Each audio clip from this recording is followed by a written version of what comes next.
Welcome everyone. This is the MasterClass. My name is Patricknazareth.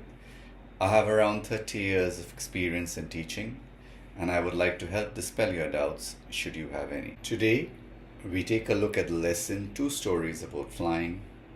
We are going to be studying the first story, First Flight, written by Liam O'Flaherty. Liam O'Flaherty was born on the 28th of August 1896.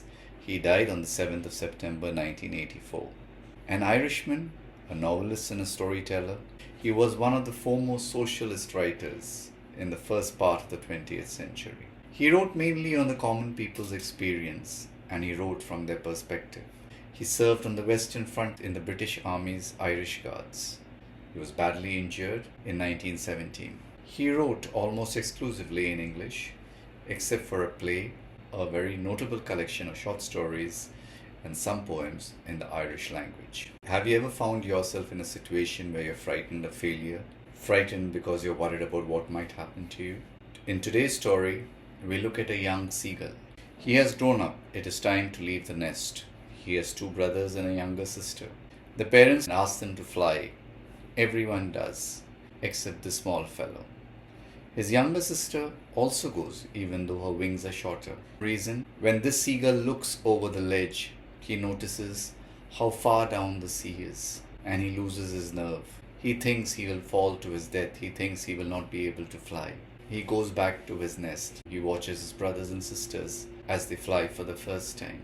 His parents scold him. They threaten him, but nothing can make him fly. 24 hours pass this way. The family is learning how to fly. The parents have been teaching them. In fact, one brother even catches his first fish as the seagull watches. The parents are proud of the achievement of the child. They fly and wheel around, screaming their happiness. He is taunted. He is called a coward. They tell him that he is too fearful, but this bird still will not fly. Since 24 hours, the next day, he is very weak. He needs food. He gets up, he goes to the ledge. He looks around for his family. He can see them. Each one is busy in their own way. His siblings are sleeping. His father is preening himself. The mother is the only one who appears to be looking at him.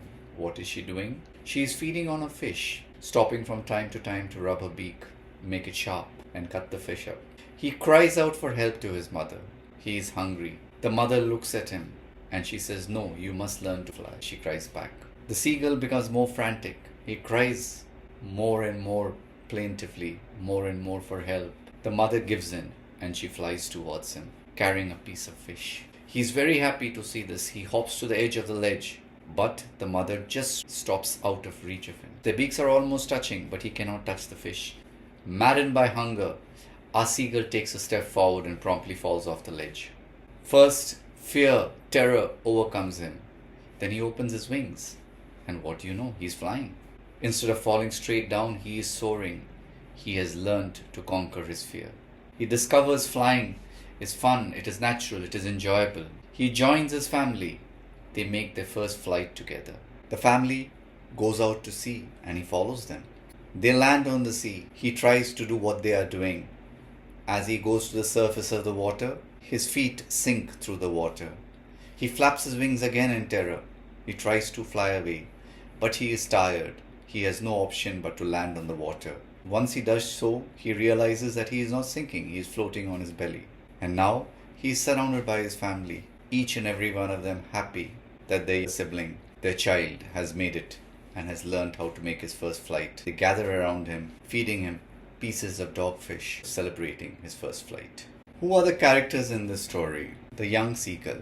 He's anxious, he's been paralyzed by fear, but ultimately, hunger and desperation overcome that, revealing his natural flying abilities. A mother seagull, she is wise. She strategically brings him fish and stays just out of his reach, thus forcing him to take a step off the ledge and learn how to fly.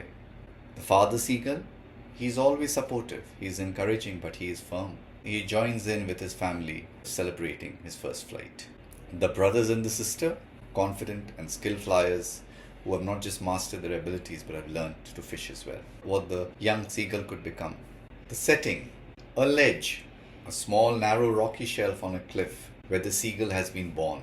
The sea, the vast ocean that breaks against the cliff. The plateau. On the opposite side of the cliff, there's a plateau where the family gathers. The sky, where the seagull family finally learns how to fly. What are the literary devices in use here? Imagery. There are vivid pictures.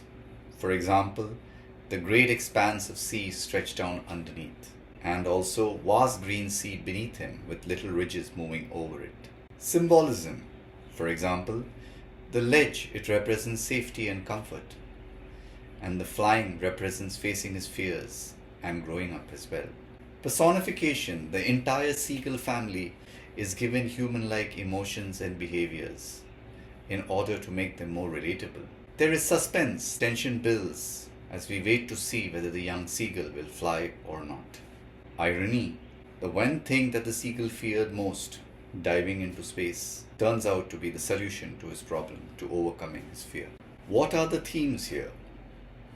Overcoming fear. Fear can sometimes hold us back, stop us doing things that we should be doing, but we have to face up to our fears in order to grow. Growing up, all of us will face this problem. We will leave the safety of childhood behind and we will become independent. Family support. The family might appear to be harsh. They might appear to be not encouraging at all.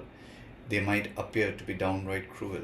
But ultimately, they do what they need to do in order to help us succeed, in order to help the seagull succeed. Survival instincts. Our own instincts for survival, for the basic needs like hunger, can force us to overcome our fears. Self-discovery. Just like the seagull, we can discover qualities about us that we never knew we had. Like the seagull discovers that he can fly, and fly very well indeed. We now go to the second story from two stories about flying, which is The Black Aeroplane. The Black Aeroplane was written by Frederick Forsyth. He was born on the 25th of August 1938. He died on the 9th of June 2025. He was a celebrated English novelist and a journalist. He has written bestsellers such as The Day of the Jackal, The Odessa File, The Fourth Protocol, The Dogs of War, and many others, most of whom have come out in film or on TV. He worked as a journalist in the beginning, joining Reuters in 1961, before becoming an assistant diplomatic correspondent in 1965 for the BBC. He wrote a political column for the newspaper Daily Express, published out of London, England. Do you believe in the existence of things which cannot be explained? Or maybe you don't have any belief in the supernatural? This story is about a pilot. He is flying his Dakota. A Dakota is an old type of airplane. You would have found it a lot in the 1950s and the early 1960s. It's a peaceful night. The pilot is alone in the sky. It is 1:30 in the morning. The pilot is flying home to be with his family on a holiday. He is flying across France. He is reaching Paris. Where's his destination? England. He sees the lights of Paris come up. He radios the control tower. He asks them for directions. He is told, turn 12 degrees west, and you can continue on. The pilot switches over to his second fuel tank. It is dark, it is night time. He decides to go straight through to England because he wants to be there to have breakfast with his family. After crossing Paris, around 150 kilometers from there, he runs into massive storm clouds. They stretch a long distance, towering above him, too high to fly over, and he knows he lacks the fuel to go around them. He knows it's risky, but all he can think of is the English breakfast that is waiting for him in his house. He takes the risk and flies straight into the clouds. What happens next? His instruments start playing up. His compass goes haywire. He realizes he cannot rely on them anymore, and he calls to Paris Control to help him out. He couldn't get through to them. The storm was blocking the signals. So here he was, up in the sky, all by himself. No compass to navigate by, no radio on which to call for help, and he couldn't see anything out of his cockpit. Now he's really frightened. He has no idea where he is. He's lost. At that time, he sees a black airplane come out of the clouds. Unusually, this airplane is not carrying any lights, but the pilot looks at him and waves at him. He beckons him on. He follows the black airplane. He understands that the pilot is gesturing to him to take him to safety. They fly in such formation, the black airplane in front, the Dakota behind, for half an hour. And just when his fuel is getting low, the black airplane dives down. He follows it out of the clouds. In front of him, what does he see? The lights of an airport. The runway is all lit up.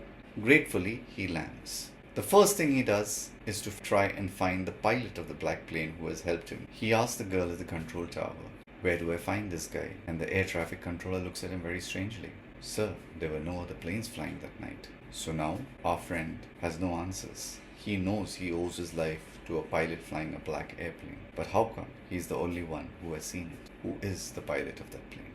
Who are the characters in this story? The narrator, also the pilot. He's an experienced aviator but somewhat reckless. He flies into danger because he loves his family. He is grateful towards the person who has helped him escape the storm. The mysterious pilot. We see him, we hear about him only briefly, but he is very crucial to this story. He's a helpful person, a protective person who has guided our pilot towards safety. The woman in the control tower, a minor character. She contradicts what the narrator knows that he has seen. Settings: the sky above France, clear starry skies. Inside the storm, dark environment where visibility drops to zero and his instruments fail. The airport runaway, where he lands safely. And the control tower, where he gets facts and logical explanations. What are the literary devices that are used? Mystery and suspense. The entire story builds tension around the identity of the mysterious person who has helped our pilot. Who was he? Where did he come from? Where did he go? Did he even exist? Imagery. There are descriptions, for example, black mountains standing in front of me across the sky, and everything was suddenly black. Symbolism. What does the storm represent? Life's challenges and difficulties. What does the plane represent? Perhaps unexpected help that comes from places we do not even think about, but we are helped when we need it. Contrast. The clear, peaceful calm of the skies before Paris, and the dark skies, the chaotic storm that breaks over the plane that he flies into. Foreshadowing. There are early mentions of the fuel level. This hints that it is a risky decision to go straight through the storm. Supernatural elements. The mysterious appearance, then the disappearance of the black plane suggests something that is not of this world.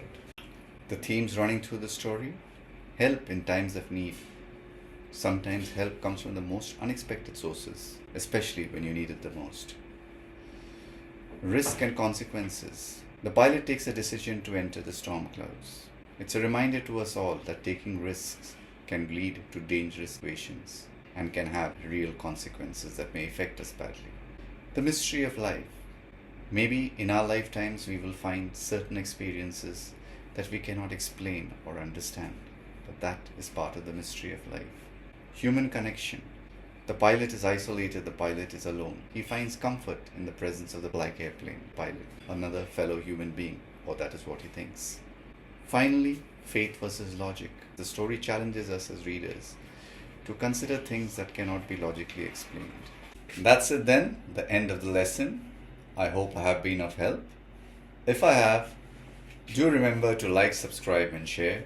Remember, there might be others who would be requiring our help. Thank you so much for watching.